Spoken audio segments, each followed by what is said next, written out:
Hello and welcome to Jeremy's Yorkshire Allotment Adventures. You catch me here at the end of a bit of hard work this morning. It's a beautiful morning. So I've dug over the new patch.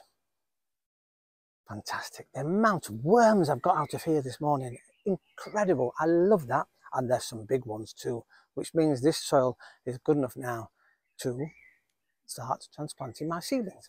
I've got all sorts of things. I've got onions, I've got beetroots, we've got cabbages, we've got sprouts, we've got sweet corn. We're going to have, of course, as well, turnips. Sow the seeds directly. Might put some carrots in here. Mix and match. Mix it up. Get lots of produce in, because some of this you can put together because they're smaller. They don't need much area. Like the sweet corn, you've got the beetroots. The beetroots can go at the bottom of the sweet corn. All those sorts of things.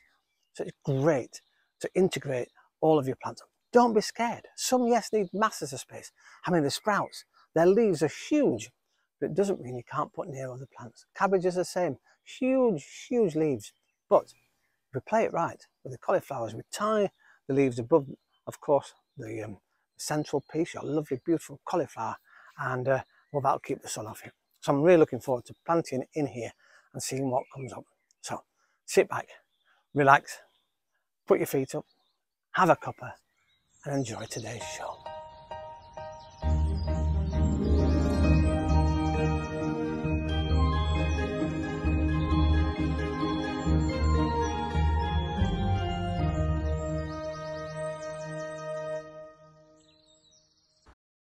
Oh, that was nice, absolutely lovely.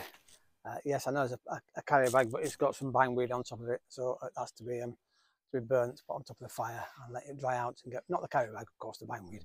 Anyway, whilst digging over in the area where I had my potatoes last year, not very successful. I got a few out, but not as many as I wanted to do. But anyway, I found a potato growing, and this was under the matting, so obviously it's very white and pale. In fact, this is what I want my leeks to look like, so fingers crossed that mounding earthing up will work. But it doesn't really help anything, because you might think, oh, I've got a new potato plant growing. But what it does is, here's the potato at the bottom, as you can see, and there's another plant there. So I've actually got two potato plants. You think, oh, I'm going to get masses of potatoes. Well, no, you don't. They don't produce anything, because these are not seed potatoes. They're not being dried out properly. They've not been looked after. They've just been in the ground. And very rarely will you get anything off these. So it's a waste of space to leave them in the ground. Get them up as much as you can.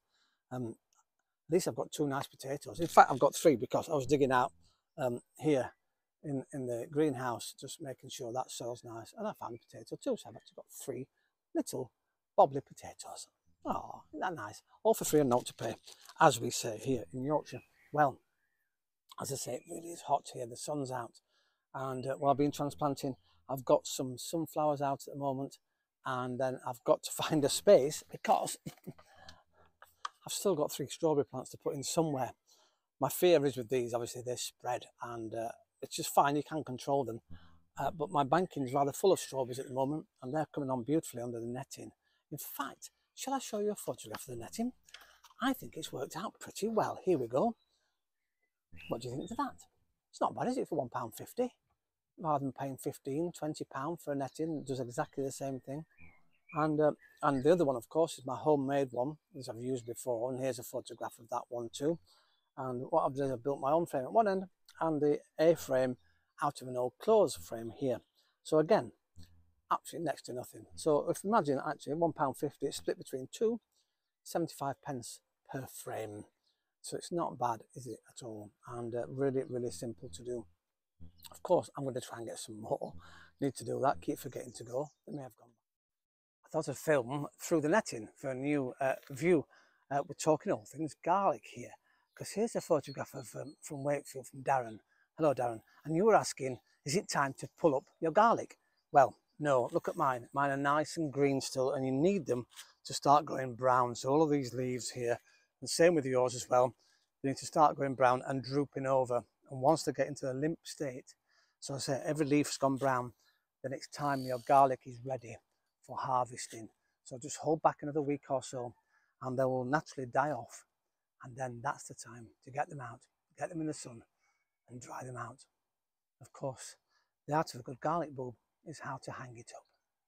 So a little bit of patience now. The next few weeks, we know I want to dig everything up with my lovely leeks here You can start actually taking these out if you wanted to, because they're nice and narrow and thin. They don't get too massive, big and clumpy. But do you know what? I'm enjoying seeing them. They're a lovely plant, absolutely fantastic. And well, yes, a little bit of patience is all you need. Well, I've been digging out the soil here in the, well, covered greenhouse. It's just got the netting on this one. This is where my tomatoes and my cucumbers are going to go. And, well, I was digging down just to dig it over, and I hit rock, and here we are. This is just a sample. I've had to leave some in.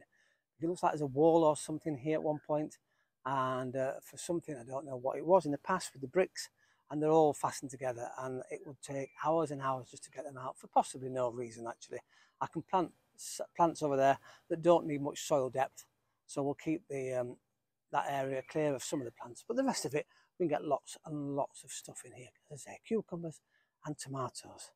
But it's amazing when you, of course, get a plot off someone else. You never know what's in the ground, and I've been lucky so far that most of the allotment doesn't have any of this in. And well, wow, it does take some getting out. It really, really does. Big stuff, massive slabs of concrete and lots of bricks.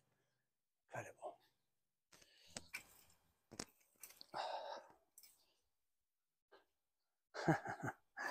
This is where my hard work begins, really. This is, I'm going to till the soil now.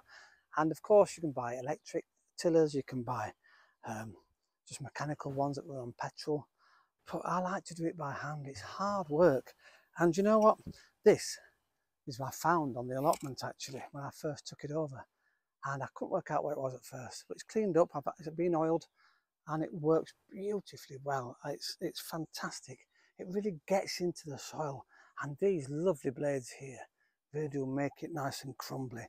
So it really will help mixing all of the stuff I've just put on top. So the coffee grounds, the rabbit well, poo, should we say, and of course straw, and that will really help over the next weeks all of the lovely plants I'm popping in to grow and sprout. Well, I hope you have a fantastic next few days. It's going to be nice here today all day. I'm looking forward to spending some time here on the allotment. I'm really happy that I've got my sunflowers in. Well, I've got 6 of them in, should I say. 1, 2, 3, 4, 5, 6, 7, oh, 8. 8 actually, 8 sunflowers in. And fingers crossed they're taking, but they are taking, which is rather lovely. It's funny, isn't it? It's a little bit like teaching your kids to swim or letting them do something on their own for the first time. You put them out and then you leave them on their own to establish and grow into hopefully what are beautiful, beautiful sunflowers. I just can't wait to see them. Once again, thank you very much for watching Jeremy's Yorkshire Allotment Adventures. It's great to have you all on board. It's lovely to hear your comments, and it's really touching. It really is when you say nice things about what we're doing here on the allotment. And as you know, I always say we, because I think it's all about you as well, not just me here on the allotment. It's all about my viewers around the world now. It's fantastic. And without your comments, your photographs, hopefully in the next coming weeks, we don't really have a show. We have me rambling on here on the allotment. So it's great to have you on board, and I'll see you next time here on Jeremy's Yorkshire Allotment Adventures. Well, I'm going to get on with my tilling. I'll see you. Ta-ra for now.